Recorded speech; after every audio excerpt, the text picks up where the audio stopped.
this is Michelle Sam from Sammy Wong's Kitchen. Today I'm going to be continuing with my sourdough bread making 101 series. And today we are going to be making our first loaf of bread. So today what we're going to go through is what it means to Autolyse our dough, bulk fermentation, stretch and fold, shaping, and proofing. This particular process usually takes about 5.5 hours from start to finish, but this is the bulk of the active part of sourdough baking. So hang in there. So now making the actual dough, as I explained earlier, in this particular container is water and the whole wheat flour.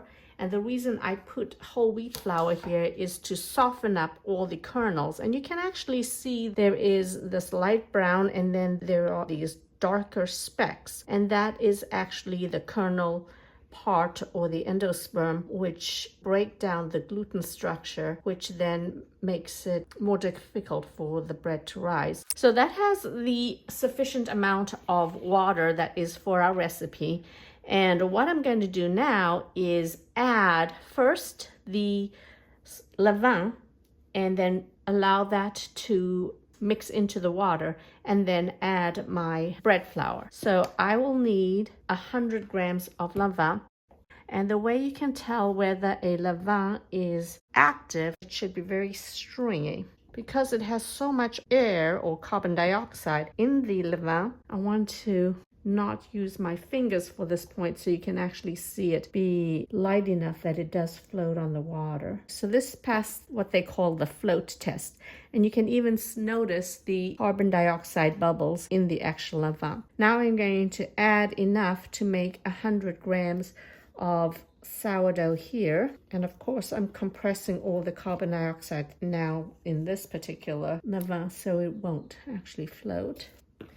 I'm going to add 100, but I realized I did not put on my scale here. But rest assured, not everything is lost, because I know that I should end up with 20 grams of starter here. So I'm just going to weigh the container and my starter, and then that should be 51. Then I'll know that I've taken out 100 for the bread. And 20 grams of mother is next to nothing. So that's all we're going to be using, and we're going to feed it. And feeding means we're just going to add the flour mix and water and save that for starter for the next bread. So this is really maintainable when you only have to deal with this much starter every time. You don't end up having to discard your discard. So I'm going to just leave that for later. We're going to end up feeding our starter, but for right now I know that this is going to be 100 grams of leaven in my water that already has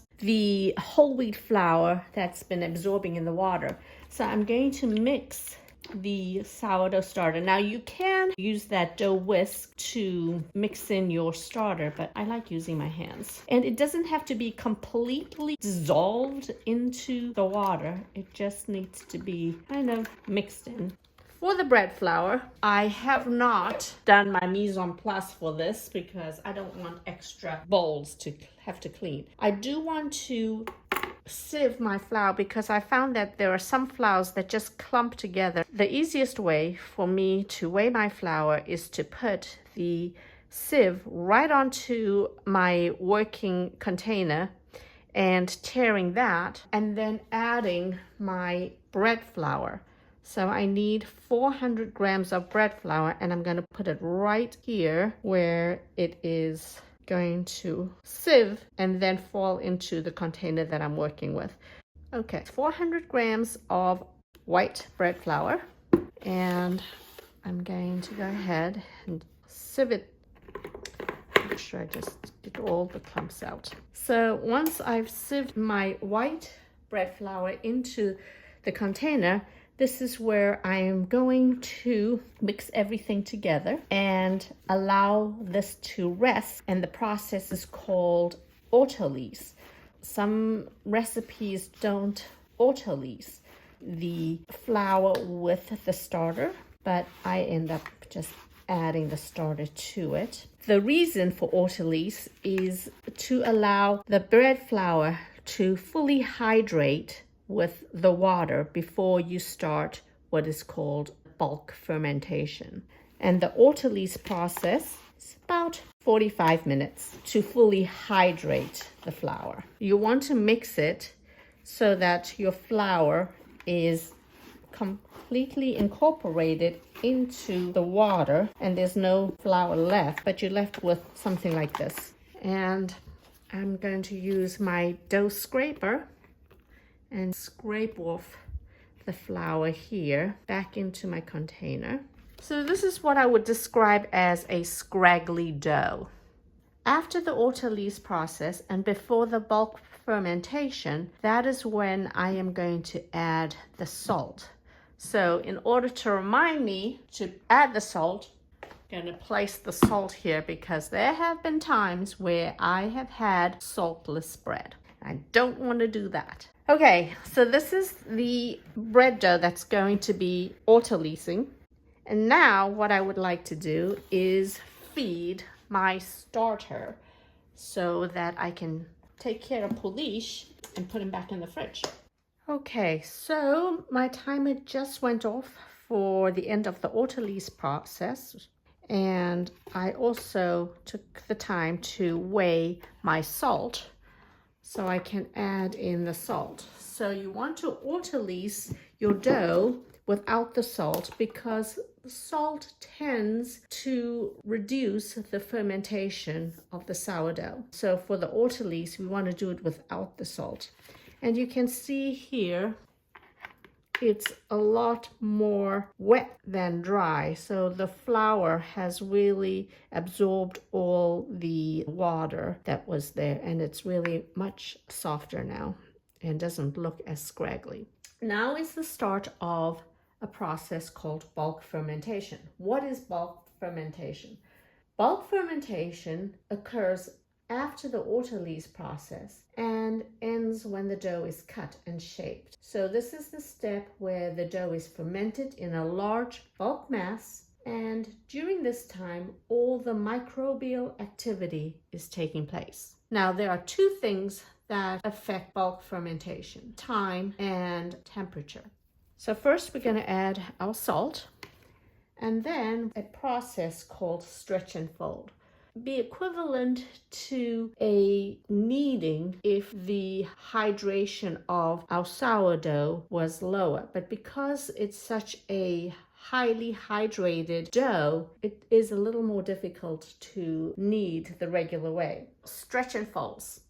How do you do a stretch and fold? What we're going to be doing is, as the name implies, stretching the dough and folding the dough. So the easiest way to do a stretch and fold is to think of your container as the face of a clock, and it's really helpful when your hands are wet. So before doing your stretch and fold, wash your hands and allow it to be a little damp. Take my dough from 12 o'clock and bring it over to 6 o'clock. Turn it a quarter turn and then move it from 12 o'clock to 6 o'clock.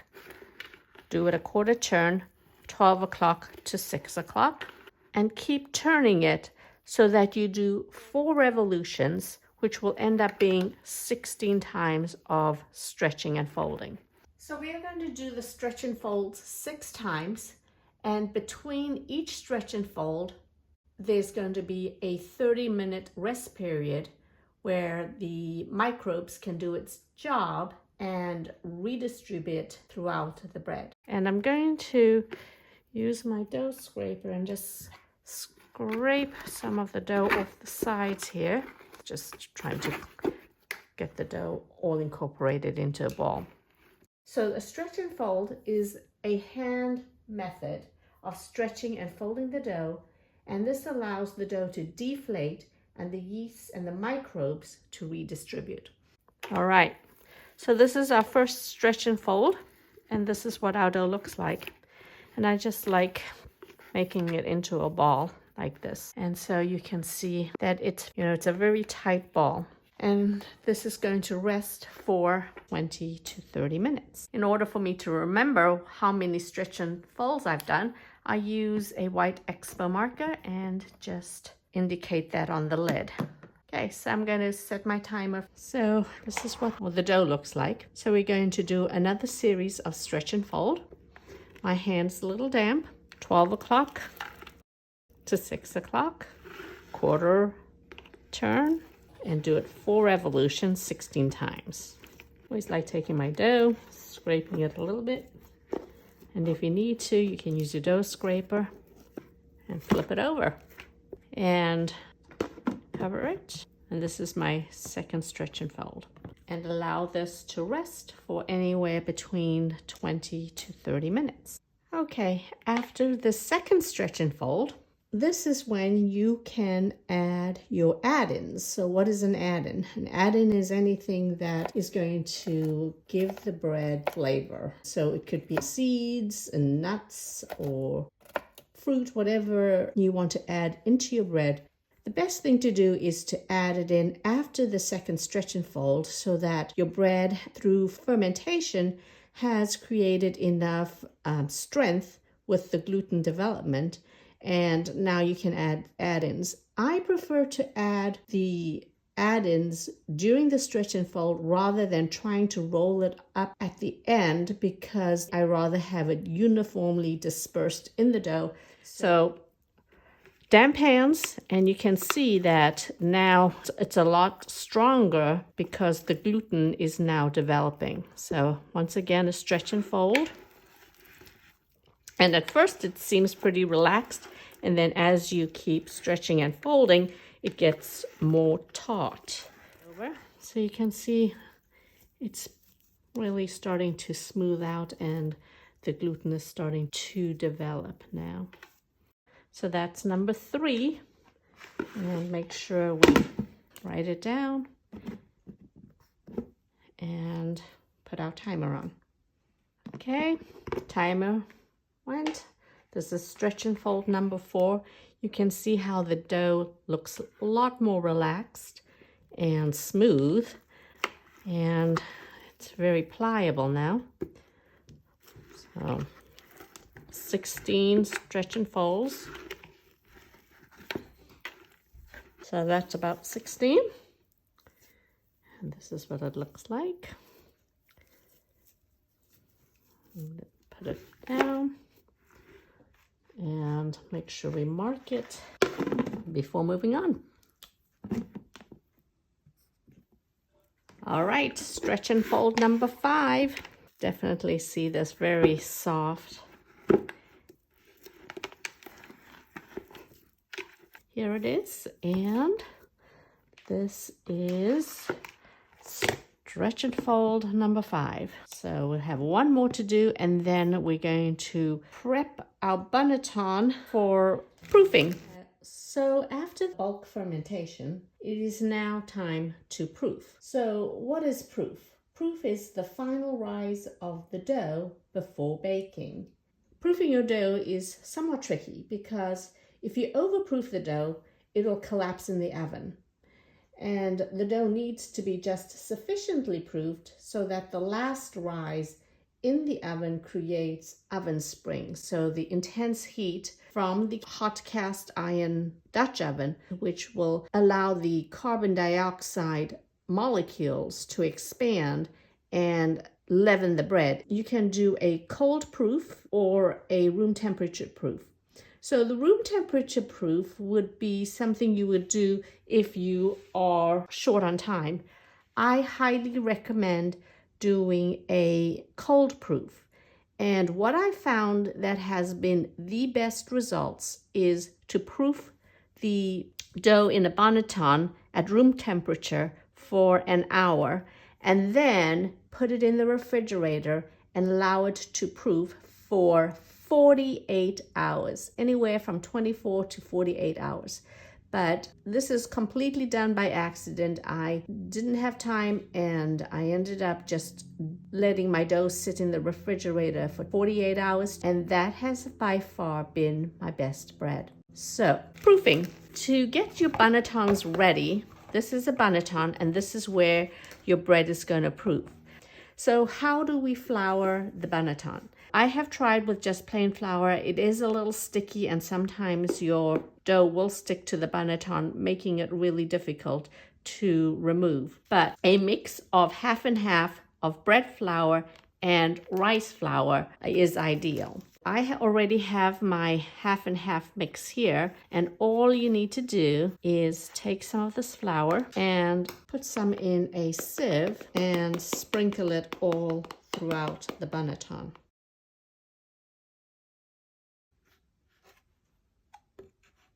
And now you've prepared your banneton for your dough for proofing.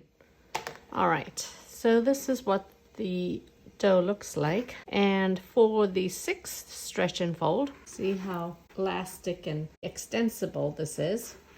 So this is definitely going to be the last stretch and fold, and it's really easy to work with, at least for the first few stretch and folds here.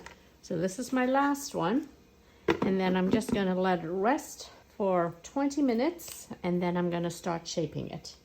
All right, so it's 20 minutes after my 6th stretch and fold, and this is what the dough looks like, and you can see it's really soft. So what I'm going to do now is something called shaping. So shaping is the way you get your dough ready for the banneton, and then it's going to be proofing. But what you want to do with shaping, the goal of shaping is to create some surface tension on the dough. All right, so this is the dome part, the exterior of our dough, and going to take some bread flour, and this is going to be my working surface. And I'm going to basically just get my dough out of the container. And with some floured hands, I'm going to be stretching the dough. And what this does is actually any kind of gas bubbles, carbon dioxide bubbles, you're going to be pushing them out. And then you're going to be folding this into your round ball. So I'm going to take the top, flip it over here. I'm going to take the bottom, flip it over there. Take the sides, flip it over here. Take this side, flip it over here, and roll it up into a ball. So now you see that we've created this really smooth loaf. Now we're going to shape it. We are going to create the surface tension. And the way we do it is we're going to take our ball and we are going to pull it along, and the dough is going to have some traction on our work surface. So don't overflour your work surface. And as we pull it along, it's going to create a tight surface tension. And then I'm going to turn it over 90 degrees and then use my fingers, create like a gate, and then pull that along. And you should feel some tension on the bottom.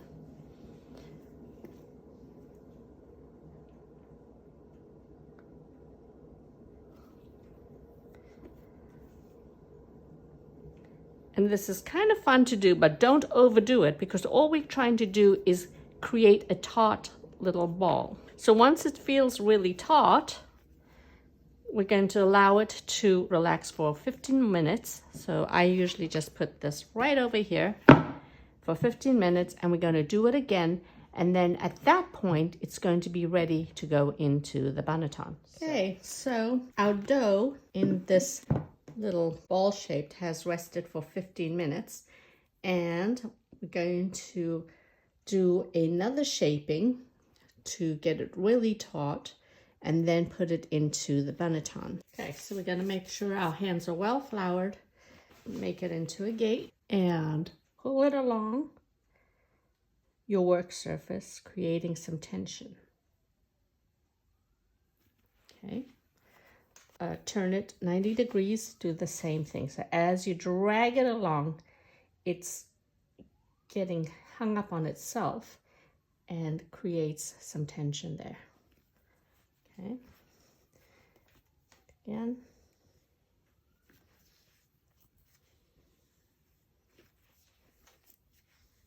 Now, because my particular bonneton is oblong, I am going to keep it in a oblong shape and then use my dough scraper, and the dome shape part is going to be on the bottom, so that's going to be the part that's actually going to be facing up in your cast iron Dutch oven. So I'll pull it off like this and flip it over like that, and that's where you have your seam. And a nice trick that is very economical is you can get an extra produce bag. Put your bonneton in a produce bag, and this is what is going to be proofing. So we're going to leave it for an hour at room temperature to proof, and then put it into the refrigerator for 48 hours to proof before we bake it. So that's really called a cold proof when it's in the refrigerator. More recipes can be found on sammywongskitchen.com or social media. If you found this video helpful, please subscribe to my YouTube channel. Thanks!